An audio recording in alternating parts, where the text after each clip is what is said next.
having a head injury ended my life the way it was before. There were times when I thought it was just so absurd, so unfair, that, I had some real moments of despair.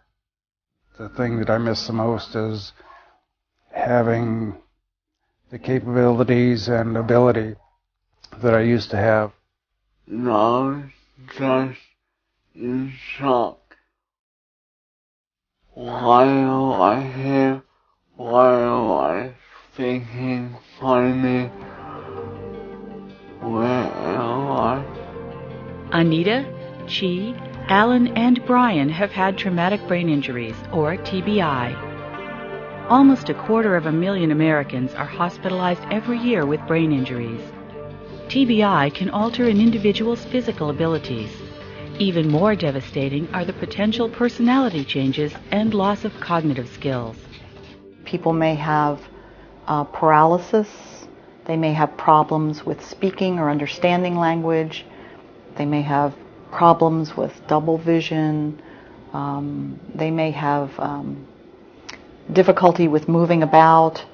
The most common problems that people have, and this stretches across mild to more severe brain injuries, are problems with thinking and problems with managing behavior or emotions.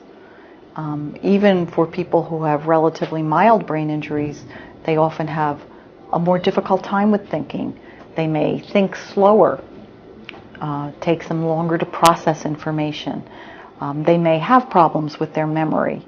Since I had a head injury, it doesn't take very much pressure to make my mind go blank. It just sort of shorts out and you can't think.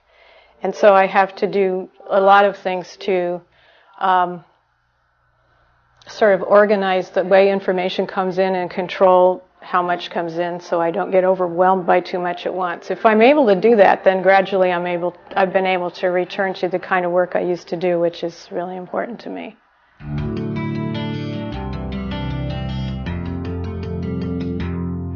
Like all the people who run the park. 4 years ago, a car accident left Anita Kay with broken bones in her pelvis and lower back. Being physically strong and athletic was part of my identity.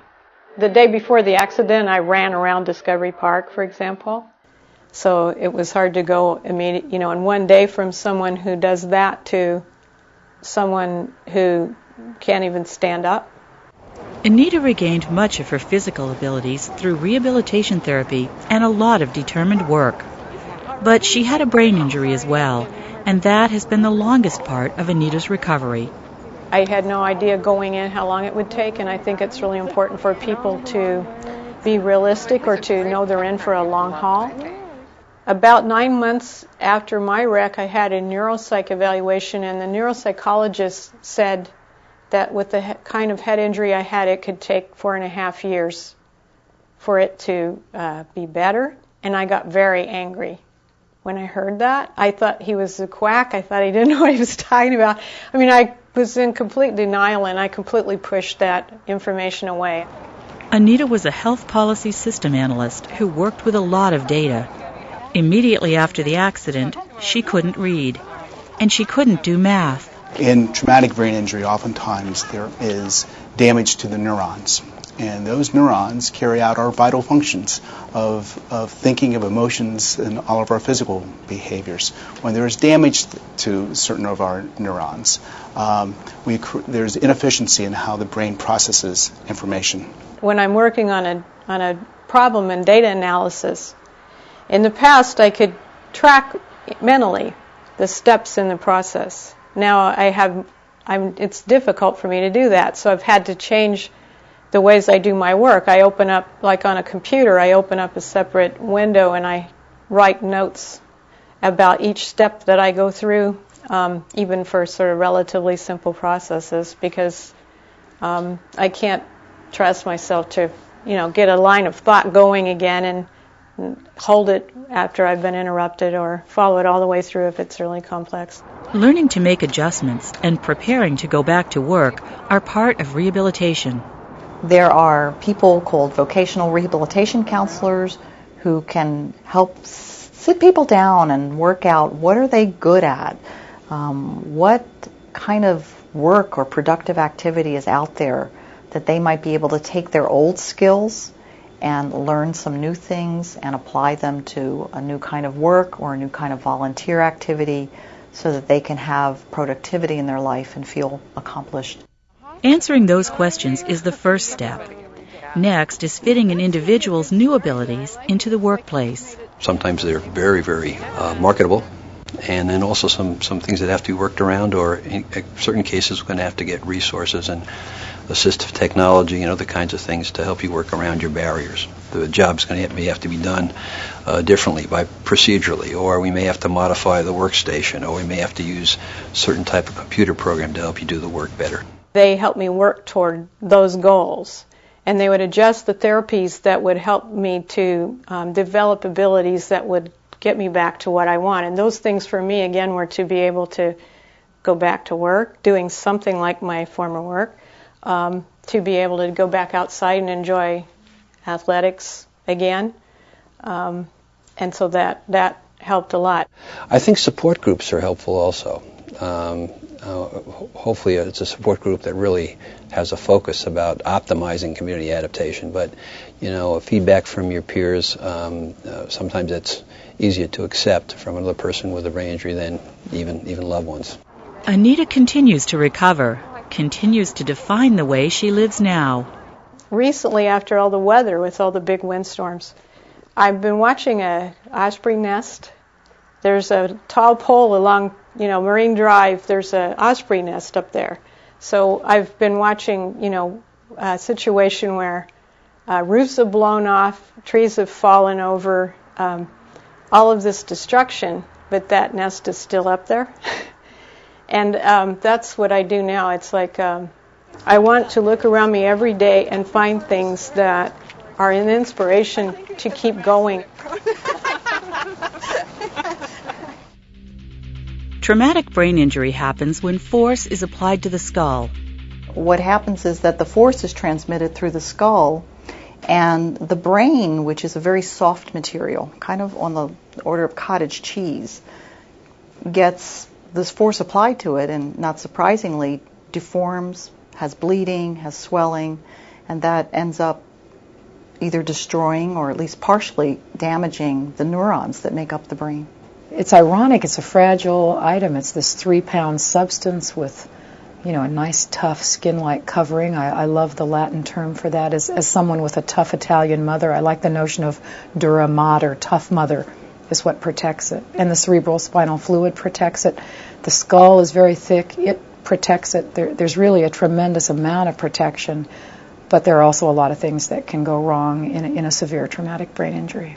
The frontal lobes and temporal lobes are most vulnerable in any type of brain injury.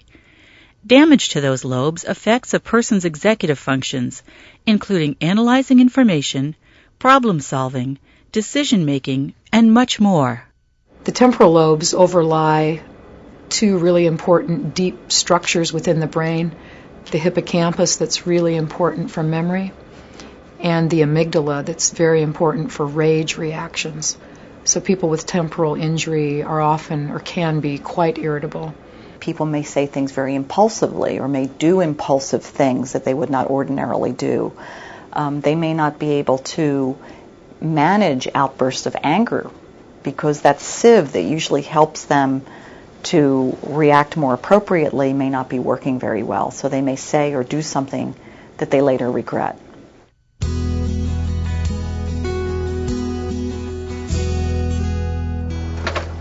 Three years ago, Brian Morsberg was injured in a fight. He was in a coma for 3 months. When he woke up, he found he could barely communicate. When I first came out of the coma, my speech was atrocious. You think it is hard to understand me now. You should have heard me when I first got out. Through rehabilitation therapy, Brian has improved his speech. Because of his brain injury, he's learning a new way to live. Before my injury, I was always negative and always looking at why life wasn't easier. And after the injury, I don't ask, I tell myself, make it easier, work harder. A former high school dropout, Brian recently earned his diploma. I graduated in the year 1995, and they held my diploma for that long. Brian's parents help him with his rehabilitation. My dad works with me on some of the physical aspects of recovery. And my mom, she works mostly with my mental and emotional comeback. And his son makes him feel like a very special dad. It makes me feel like Superman. When I go visit him, I take my manual chair and get on the floor to play with him. He then turns to the chair and gets in it and says, "Hi, hi." And then when I'm sitting in the chair, he runs around behind and tries to push. It's so funny. For Brian, traumatic brain injury led to a life philosophy he hadn't experienced before. I may sound different, look different, but I still matter. In my opinion, still comes from here and here. Even though this is not all the same, this is constant.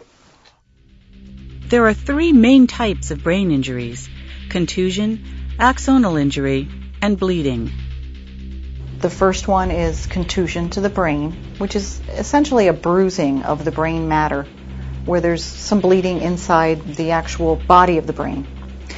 Then there is a diffuse axonal injury. In the brain, the neurons actually have very long stalks that travel through various parts of the brain. And if the brain is twisted, if there's any kind of torque placed on the brain, these very delicate fibers can twist and they can break. And that means that you can get damage that's widespread across a large portion of the brain from this twisting motion. And the third kind of injury that you can see with the brain is a large collection of blood, which can happen if a blood vessel is injured in the brain or if the lining of the brain is torn, so that you can have large collections such as subdural hematomas or subarachnoid hemorrhages.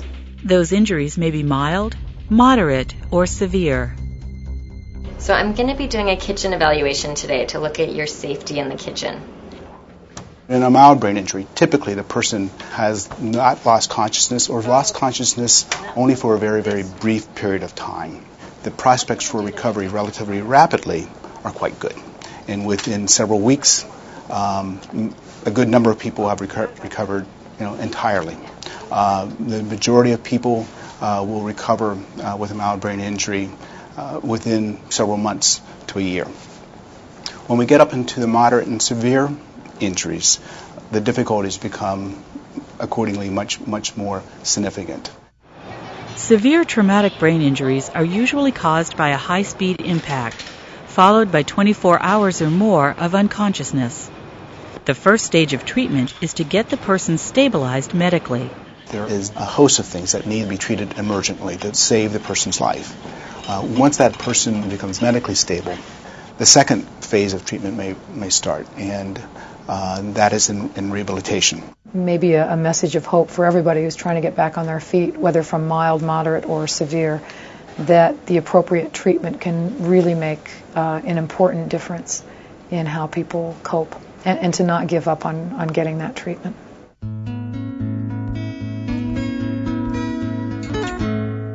How many? Is 9 biscuits. 9 biscuits? Okay, so I'll get the milk out. The success of treatment depends a great deal on the individual, and of course on the nature of the injury.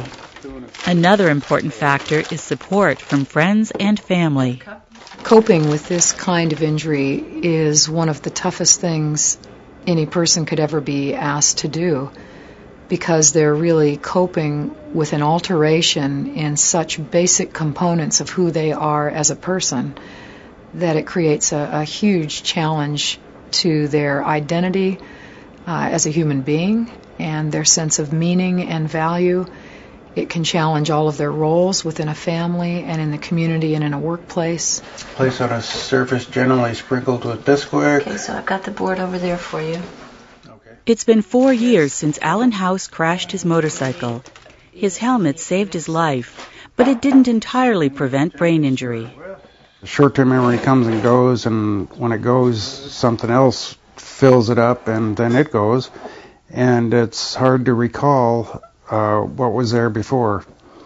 And she has been very good in keeping me on track to do different things. She uses the computer to print out a list from our calendar that today is Tuesday, and at 10 o'clock you walk the pups, at 11 o'clock, and you eat lunch and take a rest. And so that gives me an idea of what her expectations are or what's on the schedule for the day. And sometimes I stick pretty close to that, and sometimes I don't. Alan always remembers that he loves his wife Arlene, and they both love their pets. The strong bond they share has made it possible to work through the changes in Alan and in their relationship. I was depressed because of the accident and how it had affected me, and I didn't want to be a burden. I know that I made her feel bad a lot, and I found that the worst thing that I could do was say that I wish I was dead, because she didn't like that. But it was a real thought that crossed my mind, because I didn't feel good about myself at all. He certainly has gotten better, but it's been, it hasn't been all sweetness and light. It's been tough. But I think that for me personally, it's been a journey that, I certainly didn't ask for, but we've done it together. It's one of the most daunting things to say to someone, you've had all these injuries, physical and cognitive and behavioral, and now you get to try to tackle the toughest set of symptoms you've ever had with a compromise in your intellect or your memory or your attention or your endurance or your speed. But we still want you to try to get it fixed, and we want you to take a productive place back in society and not be overwhelmed by what's happened to you.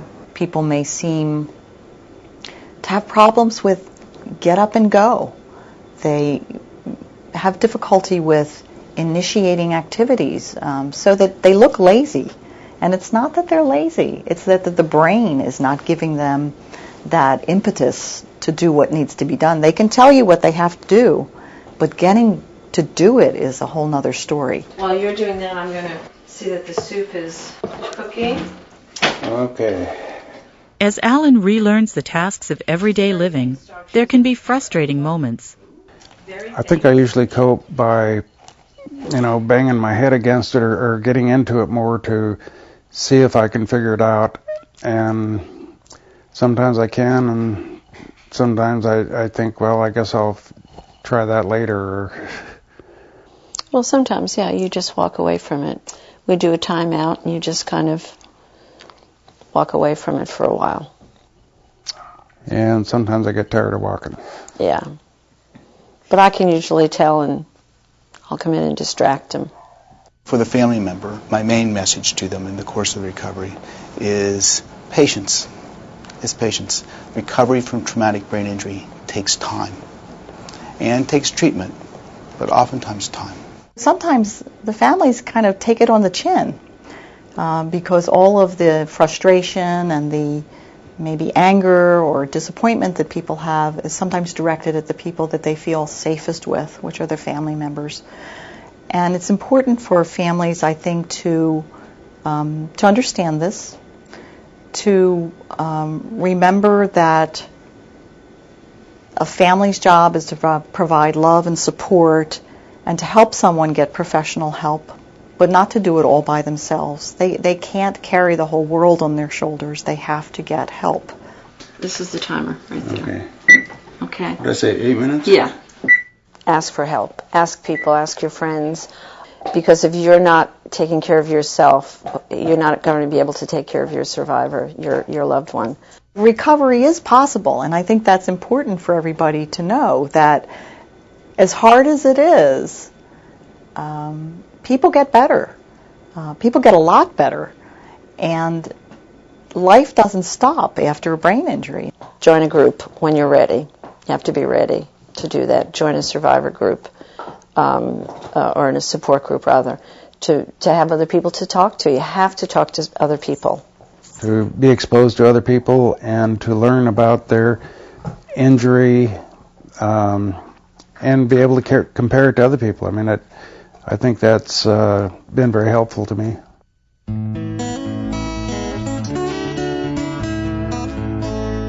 Traumatic brain injury is an injury that really affects the whole person.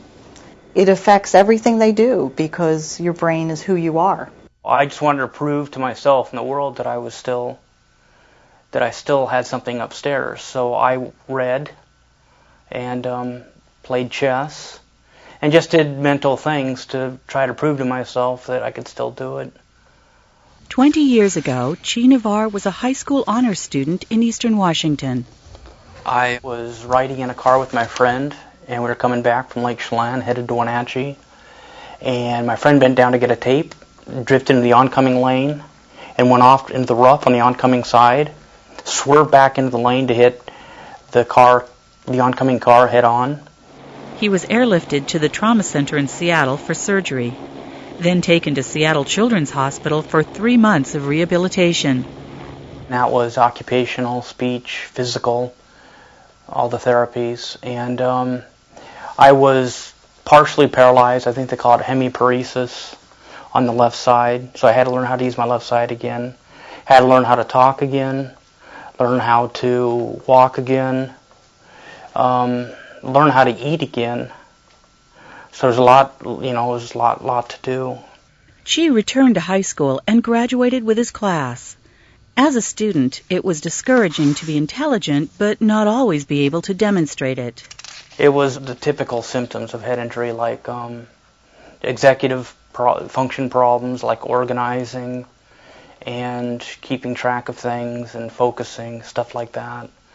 And, I would intellectually know stuff, memory permitting, but, the actual application of those skills was holding me back. The physical effects of Chi's brain injury are nearly invisible now, and that makes it harder for other people to understand his ongoing concerns. As you walk down the street, nobody looks at you and says, oh, he's head injured. No wonders he's, on Social Security disability. Why doesn't he have a job? He seems fine to me. And that's part of the insidiousness of head injury is that, nobody can look at you and says, oh, well, he's got a broken leg. There's no way he could be a construction person anymore. And it's just, nobody really knows where your problems are or what your problem is. Chi began studying philosophy to help him move on and accept his new life. If a person can learn the idea of accepting their difficulties, I think reduces down their emotional difficulties with the injury. At the same time, acceptance by no means means to not to participate in activities that might, including treatment, that might improve their situation too. Really, it's just making a new life for yourself. It may sound dumb, it may sound glib, but you just find you're not the same person. So you got to find things that interest you now, not the things that interest you at another time or another person or as another person or before. There's one person I can point out that I worked with some time ago who was a fisherman and a fly fisherman, and his great delight before he had his brain injury was to tie flies, and they were beautiful works of art. After he had his brain injury, he no longer had the use of one of his arms, and it was very difficult for him to see what he was going to do in life because he could no longer work. There were many things he couldn't do, and he couldn't tie flies. But one day, I walked into my office and went into an examining room, and the entire office was filled with canvases, beautiful oil paintings all around the office. And he was smiling and sitting there and saying, "Look, I love to paint." So he found a new outlet that was just wonderful for his creativity and was a changed man. With help, there's more to life after a brain injury than simple survival. It's always a new beginning. You just keep going moment by moment or day by day, and you dare to think that what you used to think was impossible, it might be possible for you to do if you just keep going.